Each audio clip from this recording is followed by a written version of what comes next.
Napaka naman natin si Fransalis. Kahit mukha na sa... Pag ito nanalo pa, hindi na ako babattle. Hindi mo kasi deserve yung mga nakukuha mo na title. Quack writer, tapos buo ka pa sa cypher. Halatadong kay Saito mo na-discover yung pagkatao mo bilang rapper.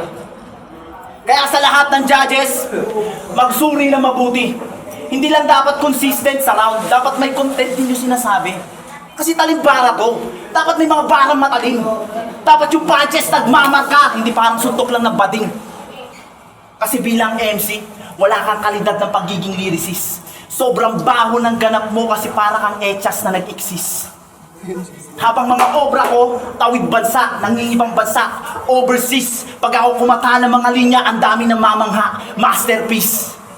Pag naglabas ako ng kata, ang daming tinatamaan kahit di naman pandis o sobrang init ko lang talaga magparamdam kaya madalas may napapanis. Habang ikaw, meaningless, halatadong nasa wacklist, estudyante na feeling best, pero sa klase naka-blacklist. Yung manalo ka sa akin, in your face, hindi ka na maisasalba ng sarili mong life base. Kaya huwag kang feeling blessed porkit tinalo mo si Eds. Kung alam naman namin dito na sa inyong dalawa, ikaw yung unang na demolish.